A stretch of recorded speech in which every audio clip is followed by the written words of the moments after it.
Assalamualaikum warahmatullahi wabarakatuh. Halo guys, perkenalkan nama saya Alexa Cleopatra dengan NIM 24402036. Nah, di sini saya akan sedikit menjelaskan materi tentang permintaan tenaga kerja. Nah, apa sih itu tenaga kerja? Tenaga kerja adalah seluruh penduduk yang berada dalam usia kerja dan memiliki kemampuan untuk melakukan pekerjaan guna menghasilkan barang atau jasa.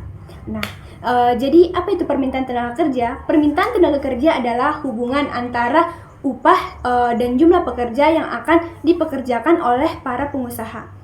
Definisi dari permintaan tenaga kerja yaitu sebagai jumlah tenaga kerja yang dipekerjakan seseorang pengusaha di setiap kemungkinan tingkat upah dalam kurun waktu tertentu. Nah, bisa kita lihat di sini permintaan tenaga kerja. Menurut Miller dan Manners pada tahun 1993, permintaan tenaga kerja ditentukan oleh marginal produk, yaitu tambahan output yang dihasilkan dari penambahan satu unit tenaga kerja.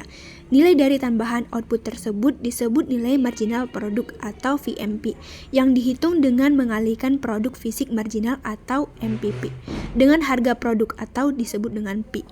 Dalam pasar persaingan sempurna, perusahaan tidak dapat mengatur harga karena harga ditentukan oleh pasar. Oleh karena itu, VMP sama dengan MPP dikali P juga sama dengan harga input tenaga kerja. Sehingga keputusan penggunaan tenaga kerja ditentukan oleh perbandingan antara penambahan output dan biaya tenaga kerja. Sementara itu, dalam teori produksi, perusahaan mencapai kombinasi input yang optimal ketika kurva isokuan bersinggung dengan kurva isokos. Pada titik tersebut, kemiringan isokuan atau rasio marginal produk input yaitu MPPL atau MPPK sama dengan kemiringan garis isokos atau rasio harga input yaitu W atau R. Dengan demikian, kondisi optimalnya bisa teman-teman lihat sudah saya cantumkan, rumusnya ada di PPT saya. Nah, artinya perusahaan akan memilih kombinasi tenaga kerja dan modal sampai rasio biaya input sama dengan rasio produktivitas input, sehingga produksi dilakukan dengan biaya minimal dan efisiensi maksimum. Apabila persamaan di atas diperluas secara umum, maka akan menjadi MPPX atau PX sama dengan MPPY atau PY.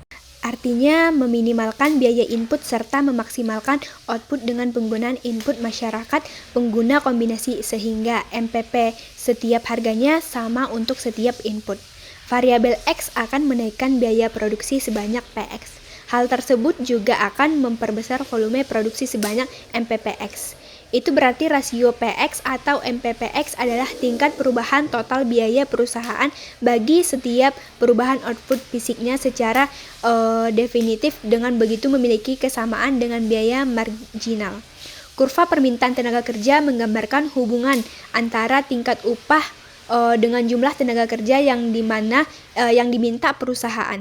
Jika upah tinggi, jumlah tenaga kerja yang diminta perusahaan sedikit. Jika upah rendah, jumlah tenaga kerja yang diminta perusahaan meningkat. Kurva ini berasal dari konsep nilai marginal produk tenaga kerja atau VMP. Bisa teman-teman lihat keterangannya sudah saya cantumkan. Kurva menunjukkan posisi menurun karena semakin banyak tenaga kerja digunakan. Tambahan output atau MPP menjadi semakin kecil, sehingga nilai marginal produk VMP turun. Akibatnya, perusahaan hanya mau menambahkan tenaga kerja jika upah semakin rendah. Kurva menunjukkan naik karena semakin tinggi upah. Semakin banyak orang yang bersedia bekerja, baik dengan menambahkan jam kerja maupun masuk ke pasar kerja. Bisa teman-teman lihat gambarnya sudah saya cantumkan. Permintaan tenaga kerja jangka pendek. Nah, permintaan tenaga kerja jangka pendek adalah jumlah tenaga kerja yang dibutuhkan oleh perusahaan ketika beberapa faktor produksi atau seperti modal atau mesin tidak dapat diubah. Biasanya perusahaan hanya bisa menyesuaikan tenaga kerja dan bahan baku dalam jangka pendek. Ciri-cirinya yang pertama, modal dan teknologi dianggap tetap. Yang kedua, perubahan tenaga kerja akan mempengaruhi output secara terbatas karena faktor terhadap lainnya.